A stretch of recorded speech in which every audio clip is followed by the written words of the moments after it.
Всем привет, дорогие друзья! Сегодня у нас в гостях Богдан Айсберг, и он ответит на самые интересные вопросы о себе. Поехали!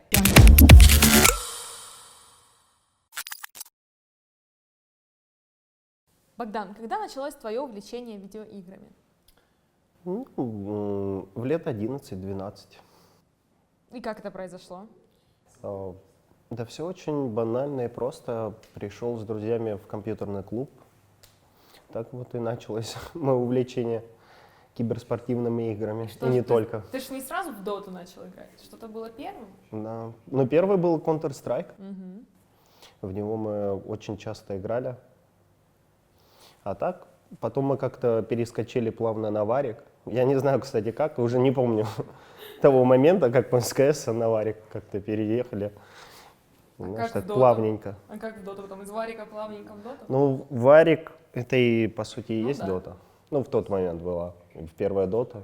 Ну, так, все больше и чаще стали играть конкретно в доту. В принципе, потом дота заняла все свободное время. Ты помнишь, была ли у тебя такая мысль, что вот бы заниматься этим профессионально, вот бы стать прогеймером? Не было такой мысли вообще. А когда она появилась? Да не знаю, просто хотелось на каких-то туриках поиграть в одно время, но... Ну, вот просто ради соревновательного духа? Да, естественно, без каких-то мыслей о том, чтобы влиться в киберспорт, жить в киберспорте там, и так далее. То есть исключительно моментные какие-то желания поучаствовать на турнире. Ну, ты помнишь момент, когда ты понял, что это ты уже не аматор, а ты уже профессиональный геймер?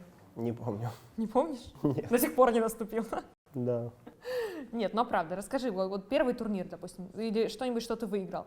Нам рассказывали ребята, что это были девайсы какие-то. Ну да, ну девайсы, просто какие-то рандомные девайсы за победу на каком-то лане. В принципе, ну я не знаю, у меня не было каких-то ожиданий или там стремления стать или куда-то попасть. Просто я играл и получал кайф. Поэтому все и получилось. Да, я думаю, если ты не кайфуешь, ты не добьешься результата. Хорошо, тогда уже, если переместиться уже в твою карьеру, в твою профессиональную деятельность, расскажи, помнишь ли ты самую сложную игру, которая у тебя была в твоей жизни? Самую сложную? Если честно, нет, не помню. Не, ладно, на Шанхай Мейджоре, на Тинике. В финале. Мы проиграли, я помню, кому мы там проиграли? Фнатиком за выход. А какой-то команд Spirit? Да. Вот на Тинике играл, в лузерах. Там сложная игра была. Мы 10 часов ждали на арене, а потом еще наши девайсы теряли, я помню. Ну, да, морально истощены были. Я помню, еще очень-очень плохо сыграл, много переживаний. Ну, когда в принципе, это было? Ничего такого, да. Давно. Когда это было? Ты был молод слишком. Еще шанхайский мейджор, конечно, то еще испытание было для игроков. Хорошо, а есть ли такой игрок, лучший игрок, против которого ты играл, и лучший игрок, с которым ты играл? Лучший игрок, с которым я играл? Да. Это провокационный вопрос, на него не буду отвечать. Хорошо, ладно. Лучший соперник, самый сложный соперник. Самый сложный соперник? Это особенно применимо к твоей позиции, учитывая то, что ты 1 на 1 стоишь с чуваком, и тебе прям тяжело. Пускай будет maybe. Maybe. Maybe. Принимается. Да. А есть ли какая-то команда, против которой ты играл и понимал, что это лучший соперник? То есть тебе против них всегда тяжело? Вот, или вам как команде сейчас? Сейчас нет. Ну, в целом против LGD. Пусть будет команда LGD. Ну, вы с ними давненько не играли, Да, учитывая. нет, я просто, ты говоришь, какая самая сильная команда по ощущениям. По ощущениям, вот LGD, с ними труднее всего играть. Потому что они, причем разные составы, но играют они всегда хорошо. Окей. У многих киберспортсменов и у спортсменов в классическом понимании, коим ты, собственно, и был, есть всякие ритуалы, они достаточно суеверные люди. Вот что скажешь о себе? У тебя есть какие-то ритуалы, какие-то суеверия, которые мешают тебе или, наоборот, помогают? Нету, если честно. Не знаю, никогда не ставил себе таких вещей.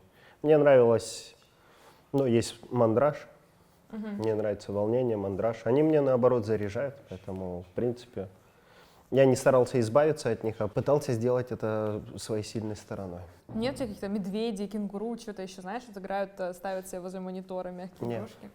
нет. Возможно, нужно что-то такое на удаче приобрести. Да. Ладно. Хорошо, расскажи про свой режим тренировок. Как они обычно у тебя проходят? Сколько ты проводишь времени за индивидуальными праками, например? Ну, последнее время очень много. Я просыпаюсь довольно-таки рано. Ну, все зависит, конечно, от официалок, но в целом, если я конкретно готовлюсь без официалок, то я встаю где-то в 10 утра и встаю с компа уже в часов 10, 11. Ну, то есть 12-13 часов я провожу за компом. Если пытаюсь набрать форму, тренируюсь. Ну, это вот просто ты играешь паблики там или играешь с командой, а Я если... играю паблики, КВ, смотрю реплеи, разбираю вот игры. это я хотела Думаю о спросить, смотришь билдах. ли ты реплеи, проводишь ли ты... Ну, какую-то конечно, специфическую ты подготовку? не можешь все время играть, но это бесполезно будет. Поэтому ты пытаешься что-то найти, что-то новое, изучить что-то. В целом, вот 12-13 часов могу за компом просидеть. А что по физнагрузкам, по питанию? Как-то это помогает твоей... Питание, ну, вот когда я тренируюсь и снова же много энергии потребляю, питаюсь довольно-таки правильно, ну, дома снова же. То есть я ем, завтрак у меня обязательно либо каша, либо яичница какая-то с омлетом, а дальше каждый прием пищи в течение там, ну, с промежутком в 3 часа. Небольшими порциями, просто чтобы не наедаться, потому что когда ты наедаешься, ты плохо себя чувствуешь в игре. В принципе, ничего особенного. Что тебе больше всего нравится в профессии киберспортсмена и в киберспорте в целом? Есть ли что-то, что действительно, ты думаешь, это того стоит? Это того стоит? Нет. Игра ради игры, Игра ради игры, да. а деньги? Ну, деньги, конечно. Тоже неплохо зарабатывать. Ладно, что не Деньги тоже нравится? неплохо. Что бы ты изменил вот в вашей судьбинушке нелегкой игроков? Да тоже ничего не менял. Ну, как, знаешь, есть рецепт алхимии. Ты отдаешь равномерно все. Я, возможно, зарабатываю хорошо, но времени на все остальное у меня не хватает. Конечно. Поэтому... Ну вот, возможно, это бы ты и хотел поменять, чтобы было немножко больше времени на личную жизнь. Возможно. Но это не точно. Но это не точно. Какой ты сегодня загадочный, Богдан. Я вообще Хорошо. загадка. Расскажи тогда о своих планах. Вот фанатам интересно знать о твоих планах в профессиональном плане, в личном плане на текущий год. Есть ли какие-то цели, которые ты себе поставил? Да, конечно же. Можешь ими поделиться? Выиграть International, в принципе, больше цели нет. А в жизни. личном плане? В личном? Купить себе кроссовки хотел бы. Какие? От Трэвиса. От Трэвиса? Да. Они же стоят очень дорого, да? Мгм. $2000. Ну, это хорошая цена. Там Бумыч на Мальдивы хочет слетать. В принципе, за цену Ну, видишь, у кроссовок. каждого свои причуды. Хорошо, принимается. Ладно. Что бы ты хотел изменить? Какие аспекты своей игры ты бы хотел поменять? Я? Да, ты. Так, ну что тут? Да много каких. Я бы вообще всю игру поменялся. В Свою принципе. или доту? А, ты имеешь в виду просто в доте? Нет, в своей игре. В моей Да. игре? Ну, больше концентрация Мгм. на своей игре. Вот, в принципе, и все. Что касается Если будет команды, концентрация, все будет хорошо. как ты думаешь, люди в команде должны быть друзьями, должны ладить с друг другом и иметь близкие личные отношения для успеха или нет? Это не так Нет, важно? я считаю, что в команде должен быть кнут и пряник. Кто-то Должны что-то себя сделал ненавидеть. сразу его надо осведомить о том, что он может быть кикнут. В принципе, все. Расскажи один неожиданный факт о себе, который, возможно, твои фанаты не знают. Я не знаю, какой. Какой? А? Про аниме можешь рассказать. Про аниме? Я аниме люблю, да. У меня носочки даже с аниме. А? Это неожиданный факт, Богдан. Да. Никто же не знает. Никто не знал, да. Согласна. Я даже не знала, что там аниме нарисовано, если бы не подсказали добрые люди. А что это за аниме? Это из Наруто. Пэй. Понятно. Хорошо. Как игровой опыт повлиял на тебя и стал ли ты другим человеком за это все время? Как думаешь, был ли бы ты другим человеком, если бы не киберспорт? Не знаю. Не могу ответить на этот вопрос. Я же только по одной линии шел. Мгм. Но думаю, что что-то бы точно поменял в своем поведении. Не так бы сильно кричал. И в конфликтах, я думаю, не использовал бы додерский лексикон. В целом, что-то бы точно изменилось. Мгм. Как ты думаешь, кем бы ты был, если бы ты не был игроком? Вот какой бы ты профессией занялся бы? Что у тебя близко? Может быть, сфера? На полставки в Макдаке работал бы. Примерно. Не, ну если честно, мне была всегда интересна история Мгм. и генетика. Вот что-то такое. Ну, в этом можно развиваться в разных направлениях. Круто, да. Последний вопрос. Но думаю, работал бы я в Макдаке. Все-таки. Но увлекался бы историей. Конечно, на полставки. Так, какая игра, вышедшая за последние 20 лет, стала самой недооцененной, на твой взгляд? И почему? Half-Life. Почему? Я думаю, там можно будет спросить более конкретно у одного игрока. Он вам ответит. Мы его тоже спросим. Но ты просто у него списал или что? Нет, просто решил поддержать, так скажем. Понятно. Так как я играл всего... Ну, я играл не так много игр, Мгм. чтобы... Я даже не думал о том, какая игра там недооцененная, потому что я просто играл и кайфовал. Какая игра мне заходила, я даже не смотрел, там, заходит она людям или нет. То есть главное, что мне нравится, мне плевать, как это было. Поэтому я не могу сказать. Хорошо, спасибо тебе большое.